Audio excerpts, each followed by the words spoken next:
การเดินทางเที่ยวนี้ค่อยเริ่มต้นตั้งแต่บ้านทับอิฐของเมืองวิระบุรีไปจนฮอดบ้านสุดท้ายในจุดที่น้ำเซบายไหลลงสู่เซน้อยนี่คือภารกิจพิชิตผู้สางแห่ไปฟังตำนานฮักแท้ของผู้บ่าวนายฮ้อยกับสาวผู้ไทยเมืองวังในครั้งอดีตและส่องวิถีชีวิตของไทยฝะผู้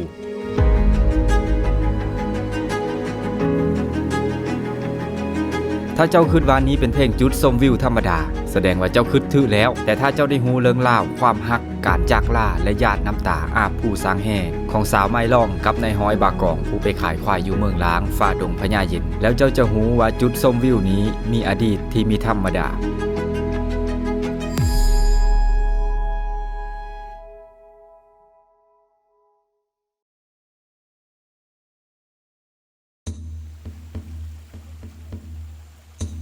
ขอต้อนรับทุกท่านสู่สงเวลาของการเดินทางค้นหาศึกษาและเล่าเริงกับแตะขอบฟ้า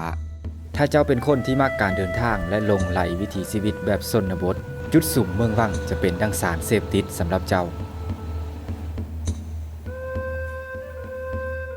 เพราะเขตนี้วิธีการดำรงชีวิตของผู้คนยังคงความออร์แกนิกผู้ผายังโอบอ้อมสายน้ำยังสดใสถึงจะอยู่ห่างไกลความเจริญและการไปมายังลำบากแต่ชีวิตของผู้คนในเขตนี้ยังดำเนินไปยังมีความสุขในแบบของพวกเขา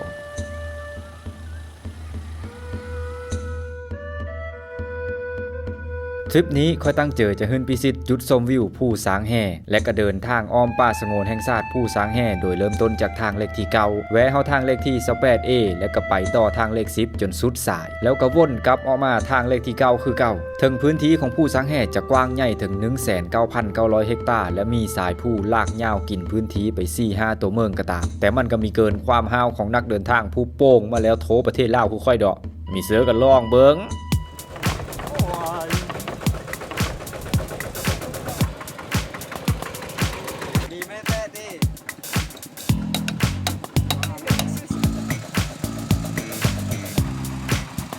พวกเขาเดินทางด้วยรถไถยนต์ยี่ห้อไมเออร์ของพญาแว่งผ่านเส้นทางที่คล้ายคือกับพื้นผิวของดาวอังคารถ้านังมีดีนี่บอกเลยว่าขี้หักในหลังจากที่ขี่รถไถออกมาแต่บ้านนาสะเลาะประมาณ30นาทีตอนนี้สิ้นสุดทางโลดเมิดขอบเขตคูโบต้าโซนแล้วต้องใช้การย้างต่อขึ้นผู้สังแห่น่าจะใช้เวลาหลายชั่วโมงอยู่นี่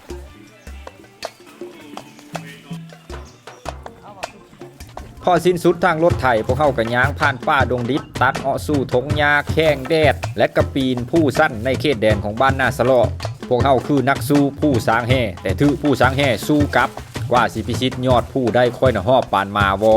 เพราะเส้นทางที่เขาปีนขึ้นมานั้นผู้มันสั้นบางจุดก็ต้องได้ดึงขึ้นน้ำ5 ไม้ก็ย้างไปน้ำพักไปน้ำ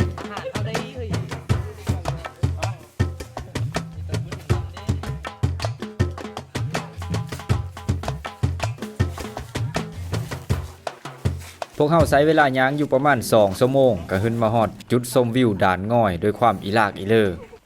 แต่พอมาเห็นวิวทิวทัศน์และกระสูดอากาศบริสุทธิ์อยู่บนที่สูงแบบนี้แล้วความเมยจากการย้างมานั้นแทบสิหายไปในทันทีเลย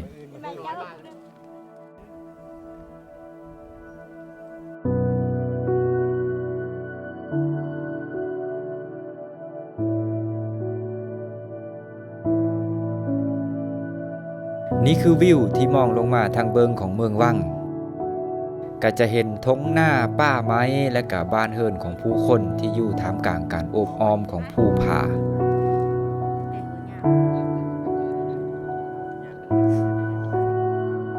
เบิ่งไปแล้วก็มีลักษณะคล้ายคือกับวังน้ำใหญ่ๆวังหนึ่งอันนี้เป็นที่มาของซื้อเมืองวัง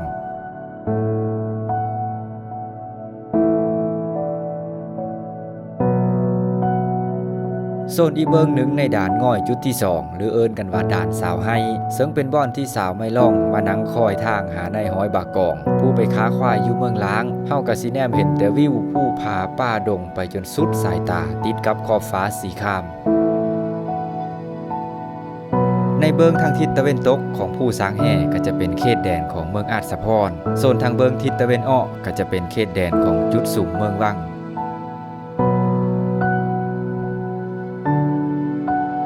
เพราะฉะนั้นคนที่อาศัยอยู่ทาง2 ฝ่าของผู้หน่วยนี้จะมีคำเอิ้นกันที่เป็นเอกลักษณ์นั่นก็คือคนฝ่าผู้หรือไทยฝ่าผู้ คนเมืองวังก็จะเอิ้นคนอัศพรว่าไทฟ้าผู้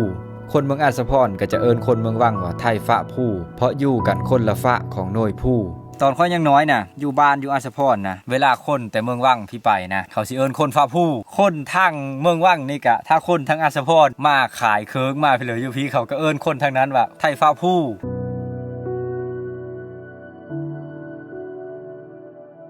ก่อนค่อยสิมานี่นะค่อยเราไปโซนเจอกับเลิงอันหนึ่งเลิงด่านสาวให้เลิงเล่าของความฮักนายห้อยกับสาวน้อยเผ่าผู้ไทยแถวเมืองว่างนี่ก็เลยไปค้นคว้าข้อมูลแล้วมันก็ไปตรงกับหนังเลิงหนึ่งหนังเลิงคนไฟบินที่มีโจรบังไฟนายห้อยสิงปอบดำพญาแว่งกันนะเชื่อว่าหลายๆคนเคยเบิ่งหนังเรื่องนั้นมันเป็นเรื่องเล่าของนายห้อยนั้นแหละแต่ว่าเรื่องเล่าตัวนี้ไม่ได้เกี่ยวข้องกับหนังอันนั้นแต่ว่าเป็นเรื่องเล่าที่เกิดขึ้นในสงเวลาใกล้เคียงกันกับหนังเรื่องนั้นตามค่อยไปอ่านมาใน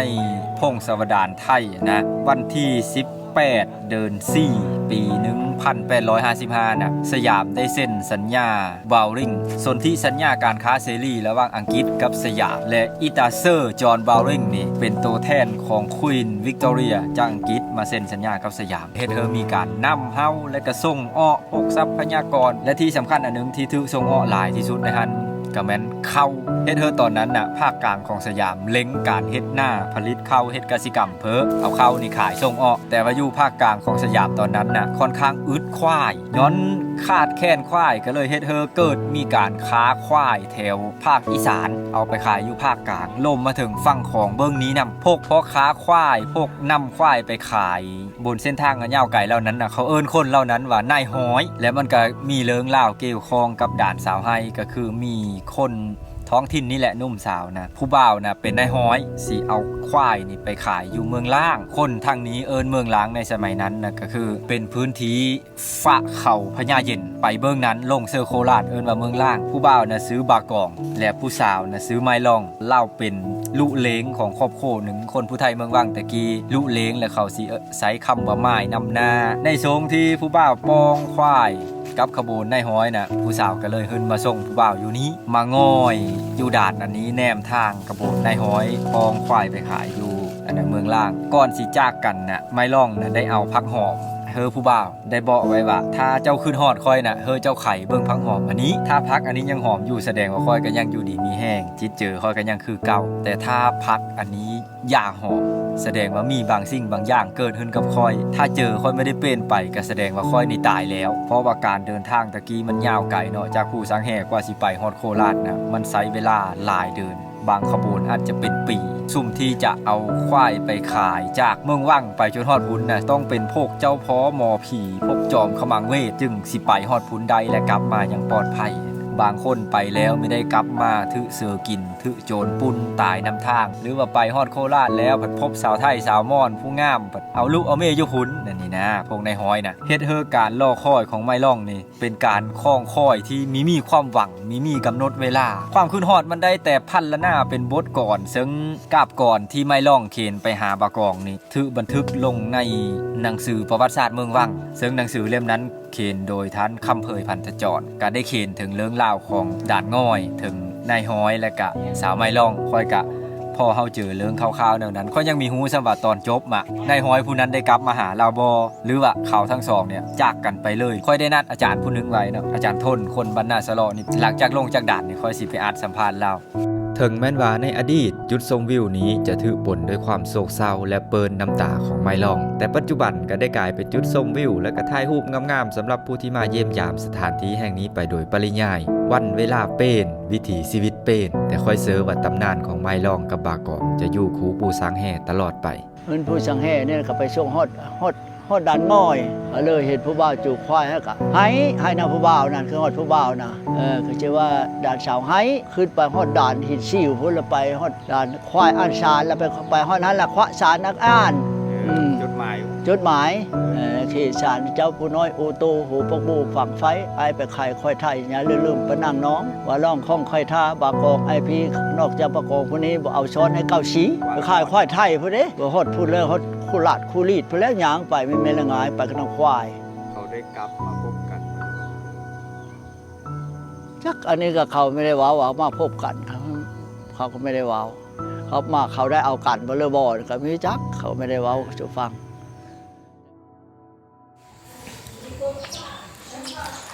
สบายดีตอนเช้าอันนี้อยู่บ้านป่าพักเน่าบ้านป่าพักเน่าเนี่ยเป็นบ้านสุดท้ายในชายแดนขอบเขตของเมืองวิลาบุรีติดกับบ้านศพเซเมืองอัสสพรในบริเวณนี้เป็นบ่อนที่เซบ่ายไหลลงเซอร์เซน้อยการเดินทางมาครั้งนี้เขาก็โชคดีที่ได้รู้จักกับอีลุงผู้หนึ่ง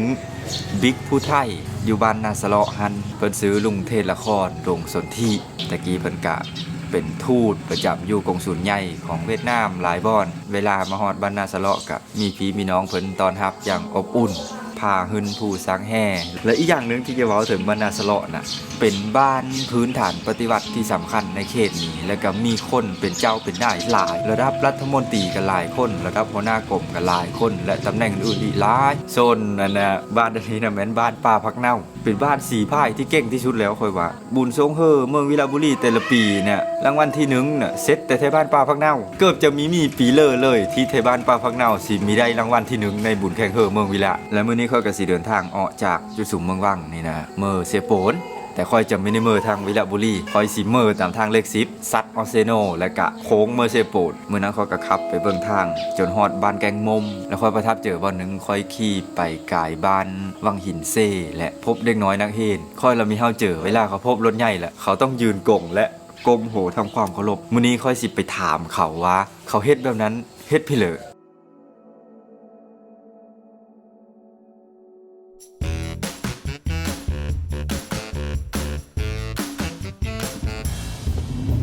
เอามาฮอนแล้วคงเห็นบ้านวังหินเซ่สบายดี ป้าสักเห็นเนาะเห็นตัวจริง ให้คนอันสปอร์ตด้วยกันเดินวิชาภาษาลาวิชาคุณสมบัติ เป็นวิชาดูกันสอนชั่วโมงจะสอนวิชาดูกัน ทางนี้ขอ5นั่นแหละทางนี้ขอ4ก็จะขี่รถกายมาทางนี้เนาะแล้วก็เห็นเล็กน้อยรถกายพัดยืนกงแล้วก็ทำความเคารพความหมายมันคือพี่เหลอนะ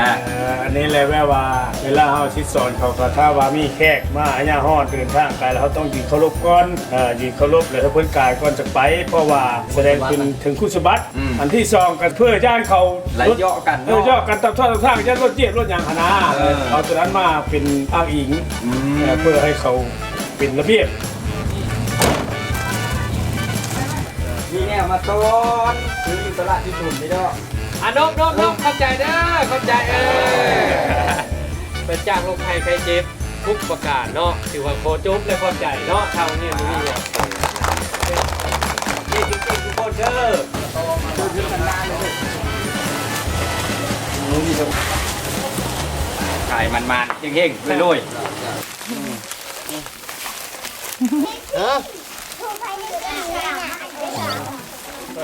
กินละต้องทิ้งสเค้กจะดีได้ อ่างล่าไป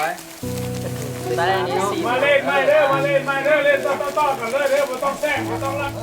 และอีกอย่างหนึ่งที่ค่อยไปเห็นมาแล้วอดเล้ามีได้และก็อย่าเฮ่อเสกนี้ไปฮอดหูของบรรดาโหน้าโหตาเพิ่นผู้เป็นเจ้าคนนายคนตามเส้นทางเลข10ห้อยต่อจากวิลาบุรีหาอัศพรนี่ตอนนี้เส้นทางโคตรยากแต่สิ่งที่สำคัญกว่าเส้นทางก็คือผู้คนและการขยายตัวของชุมชนถึงแม้ว่าเส้นทางการไปมาสิลำบากและก็ห่างไกลแต่ค่อยสังเกตเห็นว่าคนแถวนี้น่ะมีเฮิรนก่อมีเฮิรนไม้มีเฮิรนใหญ่มีเฮิรนงามที่อยู่อาศัยโดยเฉพาะเฮิรนนี่มันเป็นพื้นฐานที่สะท้อนถึงคุณภาพชีวิตของคนในเขตนั้นๆนี่แสดงว่าคนแถวนี้นี่มีความดุมั่นมีโหคึดปัญญาฮู้จักค้าจักขายฮู้จักสร้างสาชีวิตสร้างสาประเทศชาตินี่แหละคือการพัฒนาประเทศชาติอย่างแท้จริงมีคนสอนค่อยว่าการพัฒนาประเทศชาตินั้นมันคือการพัฒนาโตวเฮาเองถ้าเฮาพ้นทุกข์ครอบครัวเฮาก็สิพ้นทุกข์ถ้าครอบครัวเฮาพ้นทุกข์พี่น้องเฮาก็สิพ้นทุกข์ถ้าพี่น้องเฮาพ้นทุกข์บ้านเฮาก็สิพ้นทุกข์ถ้าบ้านเฮาพ้นทุกข์เมืองเฮาก็สิพ้นทุกข์ถ้าเมืองเฮาพ้นทุกข์แขวงเฮาก็สิพ้นทุกข์